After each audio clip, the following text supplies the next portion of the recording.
3 বছরের Ukraine Russia যুদ্ধ এখন এমন এক মোড় নিয়েছে যেখানে কেবলমাত্র রাশিয়াকে আনুষ্ঠানিকভাবে বিজয়ী ঘোষণা করাটাই যেন বাকি। যুক্তরাষ্ট্র, ন্যাটো এবং ইউরোপীয় ইউনিয়নের সম্মিলিত চাপ ও সহায়তা সবই যেন প্রেসিডেন্ট পুতিনের দৃঢ় কূটনৈতিক চালের সামনে অসহায় আত্মসমর্পণ করেছে।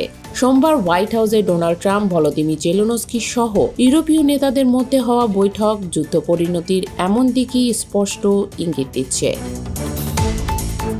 স্থানীয় সময় দুপুর 1টায়, বাংলাদেশ সময় রাত 11টায় হোয়াইট হাউসে মার্কিন প্রেসিডেন্ট ডোনাল্ড ট্রাম্প ও ইউক্রেনের প্রেসিডেন্ট ভলোদিমির জেলেনস্কির একান্ত বৈঠকের মধ্য দিয়ে শুরু হয় এক কূটনৈতিক নাটক। পরে ওভাল অফিসে ইউরোপীয় কয়েকজন শীর্ষ নেতা, ইউরোপীয় ইউনিয়নের কয়েকজন নেতা ও ন্যাটোর কয়েক শীর্ষ কর্মকর্তার সঙ্গে আরও এক বৈঠক হয়, যেখানে ট্রাম্প স্পষ্ট জানান ইউক্রেন যুদ্ধে যুদ্ধবিরতির প্রয়োজন নেই, বরং সরাসরি শান্তি চুক্তির দিকে এগিয়ে যেতে হবে। তবে ইউক্রেনকে কিছু জায়গা এবং ন্যাটো সদস্য পদে যোগদানের স্বপ্ন ছেড়ে দিতে হবে। এর বিনিময়ে যুক্তরাষ্ট্র ইউক্রেনকে নিরাপত্তা সহায়তা দেবে, তবে এর মূল দায় থাকবে ইউরোপীয় দেশগুলোর উপর। তিনি বলেন তারা প্রথম প্রতিরক্ষা লাইন, কারণ তারা সেখানে আছে, তবে আমরা তাদের সহায়তা করব। ইউক্রেনের প্রেসিডেন্ট জেলেনস্কি যদিও শান্তিপূর্ণ সমাধানের পক্ষে ছিলেন, তবে যুদ্ধবিরতির অনুপস্থিতি রাশিয়ার জন্য কৌশলগত সুবিধা হয়ে দাঁড়াবে এমন আশঙ্কা থেকেই ইউরোপীয় নেতারা বিষয়টি নিয়ে আপত্তি তোলেন। ইউরোপীয় নেতাদের মধ্যে জার্মান চ্যান্সেলর ফ্রিডরিখ মের্জ এবং ফ্রান্সের প্রেসিডেন্ট ইমানুয়েল ম্যাক্রো সরাসরি যুদ্ধবিরতির পক্ষে অবস্থান নেন। মের্জ বলেন, গুরুতর আলোচনার জন্য যুদ্ধবিরতি অপরিহার্য। ম্যাক্রো এটিকে একটি অপরিহার্য পদক্ষেপ বলে অভিহিত করেন।